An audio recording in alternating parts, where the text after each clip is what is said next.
Jadi kalau misalnya ada orang mau pakai oksigen, dia harus beli tabungnya, Iya. dan itu akan dipajak gitu. Pajak kan cara untuk nyekek orang, tapi bermain dengan regulasi. Tapi bagaimana untuk membuat make sense bahwa pajak dinaikin? Ciptakan dulu suatu keadaan ekonomi yang tidak kondusif. Akhirnya pajak dinaikin. Rakyat tidak tahu dapat duit dari mana lagi.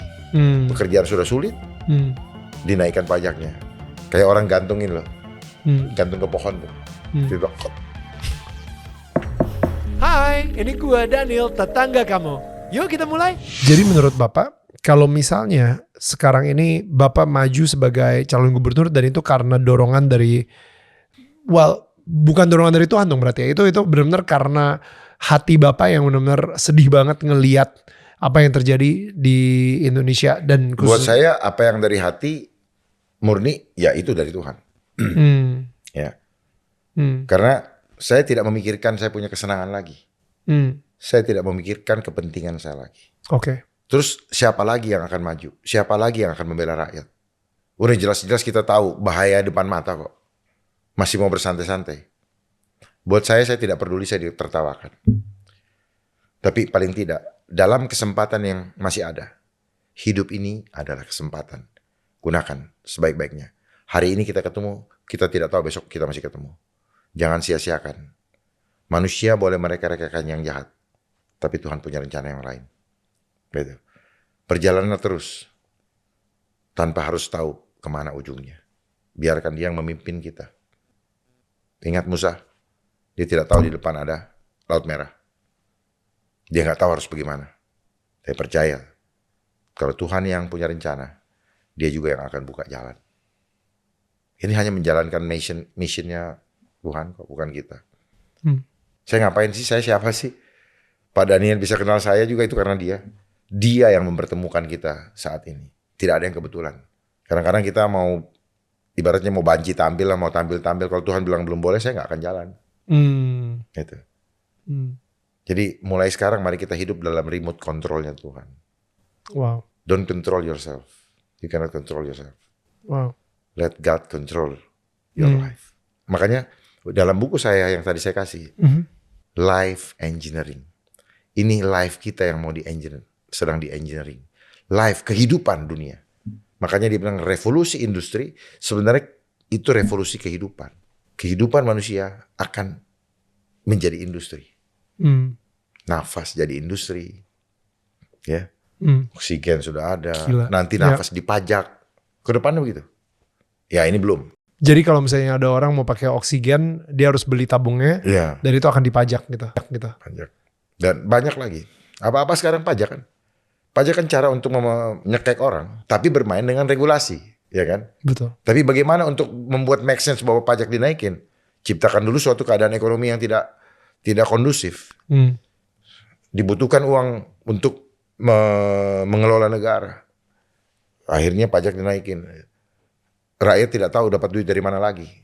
Pekerjaan sudah sulit, dinaikkan pajaknya. Kayak orang gantungin loh, gantung ke pohon tuh. Sebenarnya kan ini kan gantung diri by system kan gitu. Wow. Nah, lihat ke dalam kayak gitu. Ya, sangat mudah melihat segala macam perkembangan ini. Barang susah, harga mahal. Perubahan-perubahan itu kan diciptakan oleh manusia juga. Jadi persoalan hidup kita adanya di mana? Manusia. Betul. Manusia yang bikin masalah. Manusia yang rakus. Iya. Ya. Harusnya kan dari awal kita musyawarah mufakat. Tidak ada minoritas mayoritas, bos. Betul. Ya, musyawarah mufakat ini terkandung berdasarkan hikmat. Hikmat. Dan kebijaksanaan. Seperti dulu, raja ditunjuk blessing dari Tuhan. Betul.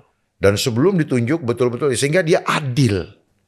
Terus kita kapan kembali ke cita-cita luhur bangsa di alinea kedua dan keempat? Oh, apa tuh? Di pembukaan Undang-Undang Dasar 45 kan? Merdeka, cita-citanya merdeka, bersatu, berdaulat, adil dan makmur. Kita nggak pernah bicarakan ini lagi nih. Terus kapan kita balik mau jadi merdeka? Bersatu. Sekarang kita dipecah-pecah nih. Banget. Bersatu, berdaulat, adil dan makmur. Kapan menjadi adil dan makmur? Bersatu udah enggak, apalagi berdaulat. Jangan harap terwujud adil dan makmur. Bagaimana mau adil? Adab aja nggak ada kok. Jadi keadilan tidak akan terwujud, keadilan sosial tidak akan terwujud kalau Manusia tidak beradab. Sebenarnya manusianya, yang kita bicara pemimpin sih. Oke. Pemimpin harus beradab supaya kebijakannya adil. Ya. Karena adil ini berangkat dari jiwa. Lu mau adil apa enggak? Ya. Barulah terwujud sila kelima. Makanya yang tersurat 2, yang tersirat 5. Kemanusiaan yang adil dan beradab untuk mewujudkan keadilan sosial bagi seluruh rakyat Indonesia. Tidak boleh ke kanan, tidak boleh ke kiri. Itu hikmat. Hikmat itu tepat, presisi. Dia ada di tengah-tengah. Tidak ke kanan, tidak ke kiri, tidak ke cepat, tidak lambat. Dia ada di posisi tengah. Itu tense gritty-nya bagus sekali. Bener, saya juga baru dengar juga kalau misalnya sebenarnya Pancasila ini adalah 1-4-nya ini untuk mewujudkan sila kelima gitu. Yeah. Yang persis seperti apa yang Pak Dharma bilang. Betul. Dan tidak bisa dibolak-balik. Harus orang yang takut Tuhan. Betul. Gitu. Ini nilainya ikhlas. Dia menerima sesama ciptaan Tuhan. Tanpa membanding-bandingkan, tanpa menilai. Terima aja. Nih Bang Daniel hidungnya mancung. Bersyukur. Matanya agak sipit. Bersyukur. Ya. Kenapa saya harus bersyukur? Saya harus melihat dengan syukur. Kenapa? Saya nggak bisa menciptakan kok. Dan Mas Daniel tidak meminta untuk seperti itu. Saya juga pun demikian. Terus kenapa kita membeda-bedakan? Yang membeda-bedakan ini cara mindset kita. Balik ke sistem tadi tuh. Ya, sistem yang mendoktrin kita itu kan. Betul. Nah, ketika kita sudah mulai membeda-bedakan, mulai timbul hati yang tidak adil. Adil. Iya. Dari situ muncul tidak beradabnya. Ya. Nggak mungkin ada adab kalau keadilannya tidak. Bahkan ketika Mas Daniel sudah, gue lebih kaya, dia lebih miskin. Mas Daniel sudah masuk ke ranah yang tidak beradab. Padahal yang membuat kita kaya juga ya karena Tuhan ya, juga. Satu karena Tuhan. Dan kecenderungan itu di dalam sistem kapitalis, itu permainan curangnya luar biasa. Artinya apa tuh? Dia bermain strategi yang penting menang, tapi caranya curang. Oke. Saya mau ngomongin soal akhir zaman. Ya, silakan. Yang tadi Pak Dharma juga sempat mention, dan saya juga ngelihat Pak Dharma di sini pakai batiknya pun juga singa, abis itu ada domba ya, anak dombanya gitu. Iya.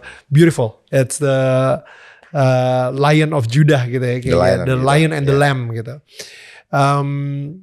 Soal akhir zaman ini, memang sepertinya dibutuhkan suara-suara yang sudah tidak takut mati lagi, Pak. Dan ketika saya ngelihat Pak Dharma, saya ngelihat kayak, wow, ini orang benar-benar gak takut mati sih. Benar-benar secara gamblang ngomongin soal tadi global elite tersebut, atau enggak konspirasi-konspirasi yang terjadi di asing dan lain-lain. Itu semua sebenarnya sudah tertulis di Alkitab, di kitab Wahyu. Ya. Oke. Makanya jadi saya penasaran sih, dari pembicaraan kita ini mungkin bisa dibilang kayak klimaksnya gitu, Pak. Apa yang kita sebagai orang yang percaya sama Tuhan, dan apalagi juga kita udah tahu, udah dinubuatkan juga gitu di kitab Wahyu gitu ya, bahwa akhir zaman ini semakin dekat. Apa yang harus kita lakuin? Tetap setia sampai akhir. Oke. Firman Tuhan mengatakan, kerjakanlah keselamatan dengan takut dan gentar. Oke. Takut dan gentar apa? Takut dan gentar hilang tiket yang udah kita terima. Takut dan gentar hilang tiket ke surga gitu maksudnya. Tiket keselamatan yang sudah terima. Oke. Ketika you percaya, maka you dapat tiket. Betul. Tapi kan tiket ini kalau kita nonton harus dibawa sampai ke bioskop itu kan. Betul. Dari loket. Nah ini sebenarnya pemahamannya seperti itu. Oke. Jadi sepanjang belum nyampe ke sana, lu belum aman. Oke. Belum aman. Jadi jaga betul ini tiket ini, jangan sampai hilang. Gimana kemungkinan lu bisa kehilangan tiket keselamatan kalau gitu? Ketika dengan sistem yang ada. Ketika kita betray, kita selingkuh. Oke. Selingkuh secara spirit ya. Oke. Ya, karena perbuatan fisik itu dimulai dari jiwa. Oke.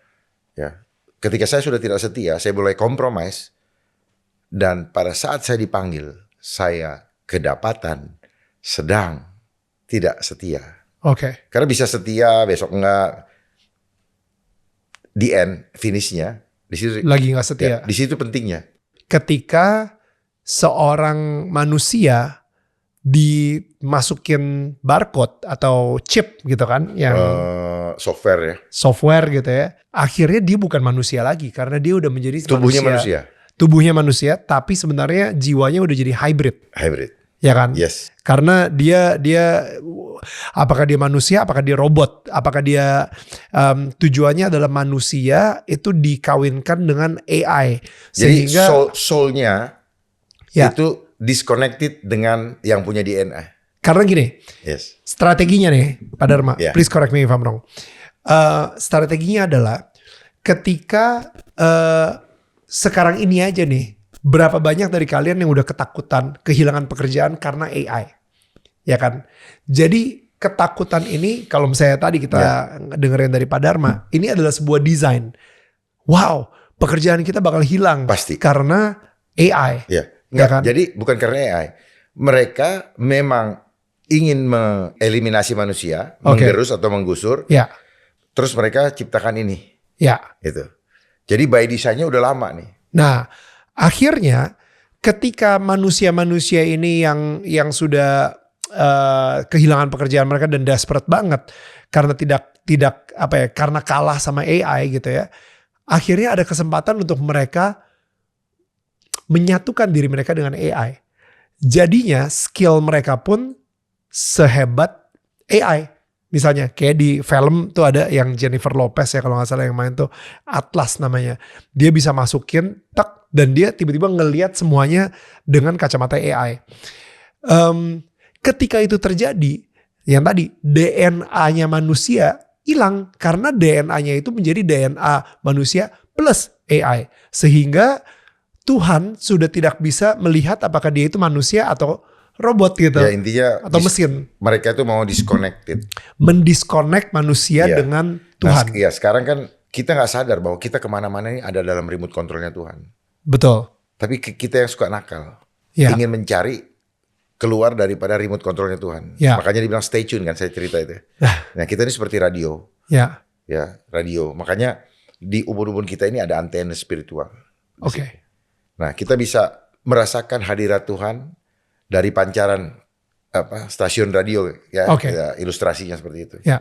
Tetapi kita sering cari-cari frekuensi yang lain. Betul. Karena apa? Ada godaan menarik. Betul. Padahal Tuhan bilang, tinggallah tetap bersamaku, maka di situ kamu aman. Nah, kita yang cari nggak aman sendiri. Kita yang suka bandel keluar kemana-mana. Karena kita mungkin ngerasa apa yang Tuhan, definisi aman dari Tuhan menurut kita itu belum tentu aman. Contohnya akhirnya kita ngerubah frekuensi ke kekayaan. Kayaknya gue lebih aman ketika dompet gue lebih banyak isinya. Karena kita tidak mengenal dia secara Pribadi. Oke. Baru dari cerita kata orang tua, kata guru. Jadi hubungan dengan Tuhan itu perlu pengalaman pribadi. Baru you feel dan nggak bisa diceritakan damainya kayak apa. Sehingga kita berani mengambil keputusan berjalan walaupun sendiri. Pak Dharma pengalaman pribadinya kayak apa? Bisa ceritain dikit gak? Ya, Pengalaman pribadi sama Tuhan. saya harus berjalan sesuai dengan kehendaknya dan tidak ada lagi takut dengan siapapun. Setelah saya paham kebenaran dan penegasan itu muncul ketika COVID-19 kemarin. Karena teori-teori yang kita dapatkan apapun juga, pelajaran itu tidak menunjukkan bahwa mereka yang berbicara firman itu tinggal tetap dan mereka tegak untuk mengatakan jangan takut. Percaya ada Tuhan. Aku percaya kepada siapa, aku tahu kepada siapa aku percaya. Aku tahu dia berkuasa. Hilang semua kemarin. Semua yang suka menyanyikan lagu-lagu rohani. Aku percaya mujizat dan sebagainya. Hilang gagahnya gitu loh. Apakah selama ini hanya show? Di depan kamera? Di depan manusia? Apakah worshipnya betul-betul soulnya yang worship? Spirit yang worship? Ataukah hanya fisiknya yang sekedar ritual? Makanya kan ritual fisik dengan spiritual beda. Kalau selama ini yang kita lakukan hanya ritual. Ya. Fisiknya kelihatan beribadah. Ya. But soulnya, spiritnya Spiritualnya tidak. enggak. Ya, spirit. Jadi agama dengan spiritual dua hal yang berbeda. Kalau spirit itu bukan berada di tempat ruang itu, ya gedung yang tadi saya sebutkan itu, tetapi every second time. Dalam waktu berjalan, setiap tarikan nafasmu itu merupakan koneksi internet dengan Tuhan. Jadi mereka belajar internet itu dari situ. Jadi tarikan nafas kita menentukan detak ini kita. Ya, pulsa. Ya. Kalau ketakutan, kita punya detak juga akan berubah. Kencang, ya. Gitu. Jadi mana yang penting? Nih, nafas. Nafas. Ya, mata kita. Terus kita bisa kelihatan loyo gara-gara nafas kita. Kita bisa badan yang tadinya tegak gara-gara loyo. Nafasnya langsung. Betul. Gitu. Jadi kuncinya ada di situ. Di nafas. Nafas. Makanya take a deep breath. Inhale. Exhale. Karena di nafas itulah Yahweh. Gitu. Makanya ketika anak nangis, lahir dia teriak. Disebut namanya. Dia manggil YHWH, Yetho, Het. Iya. Ya, 10, 5, 6, 5. Yet, He, Fa, He. Itu ada di untai DNA-nya kita. Diuntai di DNA kita. Ya, kan ada double helix kan, di situ ada untaiannya. Nah itu codingnya 10, 5, 6, 5. Which is itu adalah Bahasa YHWH. Ibraninya YHWH. Yahweh. Gitu. No doubt kalau you are the church, temple of God. Di mana? Di Sadi tadi saya bilang bahasa Ibrani sel. Di situ karena entitasnya ada 50.000 triliun, 50.000 triliun sel di dalam tubuh kita. Makanya sel yang ini mati dia bisa hidup lagi. Seringkali manusia memperlakukan tubuhnya seperti benda mati. Makanya kita harus, I'm sorry body, you can speak to your body. Gitu. Oh wow. Ya, dan badan kita ini ada namanya body intelligence. Dia tahu mana yang dia suka. Sebenarnya ya. Gitu. Ya, ya. Dia tahu seperti ini nggak bagus. Cuman kita nggak asah itu. Badan kita tahu mana yang dia nggak mau. Wow. Makanya kita bisa rasain vibrasi, kayaknya nggak enak deh. Cuman dasar kita nakal, lanjut terus ya. Kayaknya nggak boleh deh. Betul nggak? Ya. Udah dikasih tahu. Udah mulai ada perasaan-perasaan gak enak gitu. Iya, tapi sikat aja. Sikat udah. aja. Kumangke katanya kan gitu. Ini yang kita tidak biasakan. Makin lama kita asah makin tajam. Gitu. Setiap gerakan mata orang, gerakan bibir, itu juga akan membuat kita lebih tahu sebenarnya dia lagi ngomong bohong apa enggak. Cuman karena kita tahunya di dunia kalau nggak kelihatan, dia boleh bohong gitu. Yang ingin pesan saya sampaikan adalah, coba mari kita kembali mengenal jati diri kita. Kita tidak akan pernah mengenal Tuhan tanpa mengenal kembali ke jati diri kita. Karena di jati diri kita baru kita tahu bahwa ada Tuhan. Omong kosong, jati diri yang ada, yang kita bisa lihat dan kita bisa rasakan. Lalu kita bilang mengenal Tuhan, tapi kita tidak mengenal kekuatan kita. Sebenarnya itu maksud saya. Jati diri itu apa? Ada kekuatan Tuhan di dalam diri kita. Kalau kita sadar ada kekuatan Tuhan, baru you bisa mengenal Tuhan. Kenapa? Ketika tidak ada ketakutan, maka kasih itu sempurna. Betul. Ya, the temple of God itu rusak kalau apa? Kasihnya tidak ada. Kasih tidak ada karena ketakutan. Karena ada 9 buah-buah roh tuh. Ya.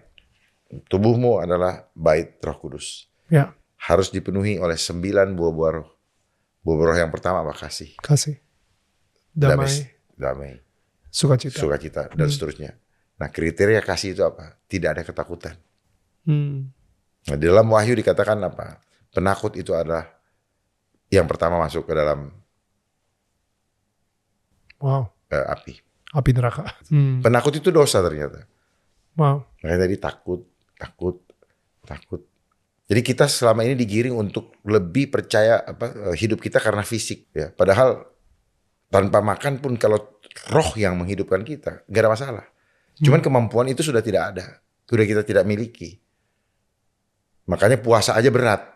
Ya. Karena orang semakin banyak puasa, semakin akan mendekatkan diri dan merasakan dia tidak punya beban kalau udah puasa itu. Ya. Karena dia semakin memperkuat signal koneksinya dengan itu. Dia melepaskan hal-hal yang jasmania. Ya. Gitu. Asal jangan ntar makan apa ya. Itu gak puasa. Kita harus hapus semua yang keinginan-keinginan daging itu. supaya terkoneksi betul. Baru di situ punya power. Gitu. Tapi kan kita sudah terjebak dengan makan 3 kali sehari. Setiap 5 jam makan. Kalau nggak makan sudah didoktrin masuk angin. Padahal yang menciptakan ini sendiri tuh. Iya.